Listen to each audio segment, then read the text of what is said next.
برات کی عظمت و فضیلت۔ بسم اللہ الرحمن الرحیم۔ السلام علیکم۔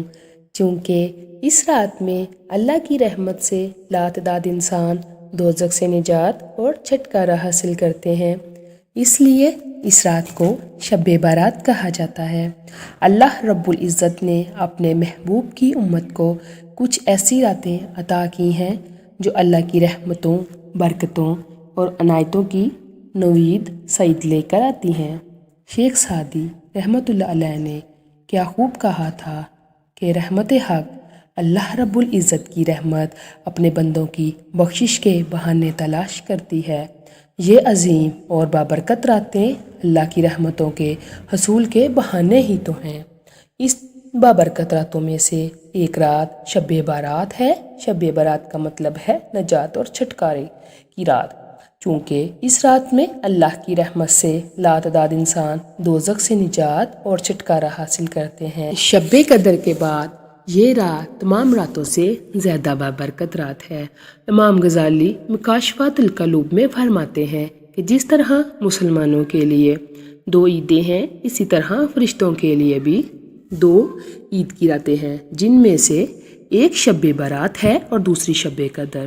بہت سی احادیث مبارکہ سے اس بابرکت رات کی عظمت و فضیلت واضح ہوتی ہے۔ تقریباً 10 صحابہ کرام سے شب برات کے حوالے سے احادیث مروی ہیں۔ حضرت علی المرتضیٰ رضی اللہ تعالیٰ عنہ سے مروی ہے کہ نبی اکرم صلی اللہ علیہ وآلہ وسلم نے ارشاد فرمایا، جب شعبان کی 15ویں رات آئے تو اس رات میں قیام کیا کرو اور دن کو روزہ رکھا کرو۔ بے شک اللہ تعالیٰ اس رات میں غروب آفتاب سے لے کر طلوع فجر تک آسمان دنیا پر اپنی شان کے لائق نزول فرماتا ہے اور فرماتا ہے کہ ہے کوئی بخشش طلب کرنے والا کہ اسے بخش دوں، ہے کوئی رزق کا طلبگار کہ اسے رزق دوں، ہے کوئی مصیبت زدہ کہ اسے آرام دوں، ہے کوئی ایسا۔ اللہ تعالیٰ یہ اعلان طلوع فجر تک فرماتا رہتا ہے۔ سنن ابن ماجہ۔ حضرت عائشہ رضی اللہ عنہا نے اس رات کے حوالے سے بھی نبی اکرم صلی اللہ علیہ وآلہ وسلم کا معمول کا ذکر کیا ہے۔ آپ رضی اللہ تعالیٰ عنہ کہتی ہیں کہ میں نے ایک رات نبی اکرم صلی اللہ علیہ وآلہ وسلم کو نہ پایا تو میں آپ کی تلاش میں باہر نکلی تو دیکھا کہ آپ صلی اللہ علیہ وآلہ وسلم بقیع قبرستان میں ہیں۔ آپ صلی اللہ علیہ وآلہ وسلم نے فرمایا کہ کیا تم ڈر رہی تھی کہ اللہ تعالیٰ اور اس کا رسول صلی اللہ علیہ وآلہ وسلم تم پر ظلم فرمائیں گے؟ میں نے عرض کیا، یا رسول اللہ صلی اللہ علیہ وآلہ وسلم، میرا گمان تھا کہ آپ صلی اللہ علیہ وآلہ وسلم اپنی کسی زوجہ کے ہاں ہوں گے۔ پھر آپ صلی اللہ علیہ وآلہ وسلم نے فرمایا کہ بے شک اللہ تعالیٰ شعبان کی 15ویں رات کو آسمان دنیا پر اپنی شان کے لائق نزول فرماتا ہے اور قبیلہ بنی کلب کی بکریوں کے بالوں سے زیادہ تعداد میں لوگوں کی مغفرت فرماتا ہے۔ قبائل عرب میں قبیلہ بنی کلب سب سے زیادہ بکریاں پالنے کے حوالے سے مشہور تھا۔ اس مقام پر قبیلہ بنی کلب کی بکریوں کا ذکر یہ واضح کرنے کے لیے کیا گیا ہے کہ جس طرح قبیلہ بنی کلب کی بکریوں کے بال گننا ناممکن ہے، اسی طرح اللہ تعالیٰ اتنے افراد کو جہنم سے آزاد فرماتا ہے جنہیں احاطہ شمار میں لانا ناممکن ہے۔ اسی طرح نبی اکرم صلی اللہ علیہ وآلہ وسلم نے ایک مقام پر اس امر کا ذکر فرمایا کہ اس رات میں اللہ تعالیٰ کتنے لوگوں کو جہنم سے آزاد فرماتا ہے اور کون سے ایسے لوگ ہیں جو اس عظیم رات میں بھی اس کی رحمت سے محروم رہتے ہیں۔ حضرت عائشہ رضی اللہ تعالیٰ عنہ سے مروی ہے کہ نبی اکرم صلی اللہ علیہ وآلہ وسلم نے فرمایا، میرے پاس جبرائیل علیہ السلام آئے اور کہا کہ شعبان کی 15ویں رات کو اللہ تعالیٰ اتنے لوگوں کو جہنم سے آزاد فرما دیتا ہے جتنے قبیلہ بنی کلب کی بکریوں کے بال ہیں، مگر مشرک، دشمنی رکھنے والا، قطع تلقی کرنے والا، کپڑا بطور تکبر لٹکانے والے، والدین کے نافرمان اور عادی شرابی کی طرف نظر رحمت نہیں فرماتا۔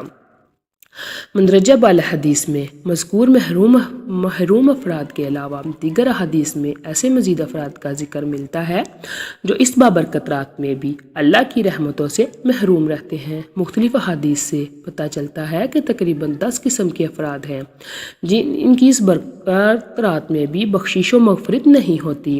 ان افراد میں مشرک، کینہ پرور، اپنے مسلمان بہن بھائیوں سے دشمنی رکھنے والا، عادی شرابی، عادی زانی، کسی کو ناحق قتل کرنے والا، والدین کا نافرمان، کتا تلقی کرنے والا، بطور تکبر کپڑا لٹکانے والا اور چغلی کرنے والا شامل ہیں۔